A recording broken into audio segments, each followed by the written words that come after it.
La conquista de Tenochtitlán es una de las epopeyas más dramáticas, complejas y fascinantes de la historia. Su relato no es simplemente la historia de una guerra o una invasión, sino un encuentro entre dos mundos, un choque cultural que redefinió el curso de la historia en el hemisferio occidental. A continuación, abordaré este episodio desde sus antecedentes, pasando por los eventos clave, hasta sus implicaciones a largo plazo, basándome en las fuentes históricas más confiables y exhaustivas disponibles. Antes de la llegada de los españoles, Mesoamérica estaba dominada por el poderoso Imperio Mexica.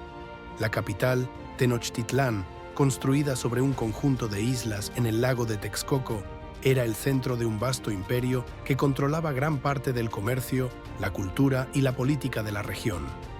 Gobernada por Moctezuma II, la ciudad era la cúspide del poder mexica, tanto en términos militares como religiosos. El Tlatoani Moctezuma II estaba en el poder en el momento de la llegada de los españoles. Era un líder sagaz, pero también profundamente religioso, lo que sería crucial en su forma de interpretar los eventos que estaban por suceder. La sociedad mexica era jerárquica y militarista, con una cosmovisión que les hacía creer que los dioses influían directamente en su destino. Esta espiritualidad desempeñaría un papel central en la interpretación de la llegada de los extranjeros. Mientras tanto, al otro lado del Atlántico, España se consolidaba como una de las principales potencias globales. Movidos por la promesa de oro y gloria, una expedición liderada por un ambicioso hidalgo llamado Hernán Cortés partió de Cuba en 1519. El destino: la misteriosa y rica tierra de los mexicas. La expedición de Cortés fue una mezcla de audacia, traición y estrategia militar. Partió de Cuba en febrero de 1519, desobedeciendo las órdenes del gobernador de Cuba, Diego Velázquez. Cortés quemó sus naves al llegar a Veracruz, dejando a sus hombres con una sola opción: conquistar o morir.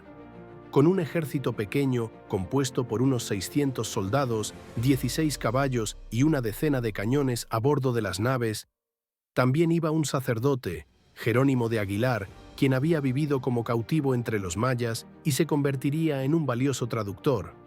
En la costa de Tabasco, Cortés tuvo sus primeros enfrentamientos con los pueblos indígenas, particularmente con los mayas chontales. A pesar de su resistencia, los indígenas fueron rápidamente superados por las tácticas militares europeas, el uso de caballos y el armamento superior de los españoles. Tras la batalla, los mayas le ofrecieron a Cortés varios regalos, incluyendo a una mujer esclava que cambiaría el curso de la historia, Malintzin o la Malinche. Ella hablaba náhuatl y maya, lo que la convirtió en la pieza clave para la comunicación entre los españoles y los mexicas. A medida que Cortés avanzaba hacia el corazón de Mesoamérica, encontró aliados dispuestos a enfrentarse a los mexicas. Los totonacas, habitantes de la región costera, eran tributarios del Imperio Mexica y resentían profundamente el dominio azteca. Cortés aprovechó estas tensiones y formó una alianza con ellos, comenzando así una estrategia que replicaría en varios puntos de su expedición: utilizar las divisiones internas de Mesoamérica para su beneficio. El verdadero golpe de fortuna vino cuando Cortés se encontró con los tlaxcaltecas, un grupo de pueblos que nunca habían sido subyugados por los mexicas. Al principio, los tlaxcaltecas se enfrentaron ferozmente a los españoles, pero tras varios días de batalla, decidieron aliarse con ellos. Este pacto sería fundamental para la eventual caída de Tenochtitlán, ya que los tlaxcaltecas proporcionaron a Cortés miles de guerreros.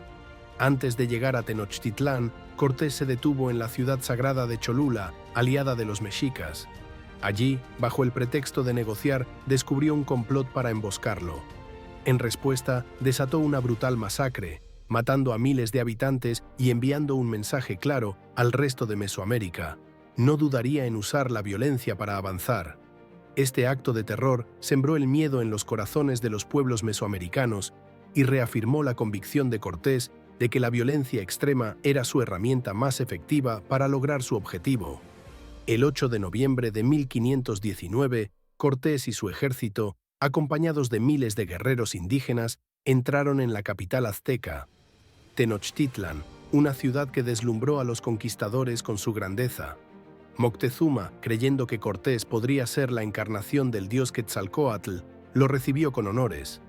Este momento marcó el punto culminante del choque cultural. Los españoles, desconcertados por la opulencia y el poder de la ciudad, y los mexicas, tratando de entender las intenciones de estos extranjeros. Cortés, con su aguda inteligencia política, pronto capturó a Moctezuma como rehén, usándolo para controlar la ciudad indirectamente.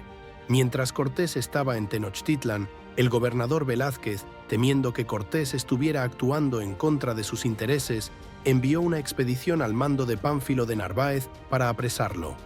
Cortés, demostrando una vez más su capacidad estratégica, dejó la ciudad bajo el mando de su lugarteniente Pedro de Alvarado y marchó para enfrentarse a Narváez, logrando derrotarlo y sumar sus tropas a las suyas. Sin embargo, la paz no duraría mucho. En la ausencia de Cortés, Pedro de Alvarado, uno de sus capitanes, cometió un error fatal. Masacró a nobles mexicas durante una celebración religiosa, lo que desató una insurrección generalizada en Tenochtitlan. A su regreso, Cortés encontró una ciudad en rebelión. Los mexicas se sublevaron con furia. Moctezuma, quien había intentado calmar a su pueblo, fue asesinado, posiblemente por los mismos mexicas. Los españoles, atrapados en la ciudad, intentaron huir la noche del 30 de junio de 1520. Lo que siguió fue un desastre. Los guerreros mexicas atacaron a los españoles mientras intentaban cruzar los canales de la ciudad. Muchos soldados españoles y tlaxcaltecas fueron muertos, y Cortés, derrotado y abatido, lloró bajo un árbol. La noche triste quedaría marcada como una de las peores derrotas de los conquistadores. Después de la noche triste, Cortés reorganizó sus fuerzas. Se refugió en Tlaxcala, donde reunió un nuevo ejército compuesto por soldados españoles y miles de guerreros indígenas. Regresó a Tenochtitlan en 1521 y comenzó un sitio de varios meses sobre la ciudad, cortando sus suministros de agua y alimentos. La defensa de la ciudad, ahora bajo el mando de Cuauhtémoc, último emperador mexica, fue heroica, pero la hambruna y las enfermedades, particularmente la viruela introducida por los europeos, diezmaron a la población. Finalmente, el 13 de agosto de 1521, Cuauhtémoc fue capturado, y Tenochtitlan cayó. Con la caída de Tenochtitlan, los españoles fundaron la Ciudad de México sobre las ruinas de la capital mexica, y el proceso de colonización se aceleró.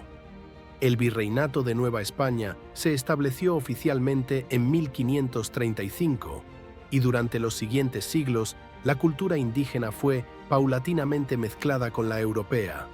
La conquista de Tenochtitlan no fue solo el fin de un imperio, sino el principio de una transformación profunda y duradera que definiría el carácter cultural, social y demográfico de México.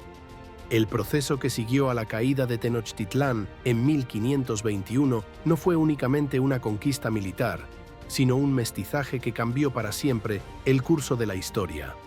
La interacción entre los conquistadores españoles y los pueblos indígenas mesoamericanos generó una nueva sociedad que, a pesar de sus tensiones, se formó a partir de la fusión de costumbres, creencias y valores de ambas culturas.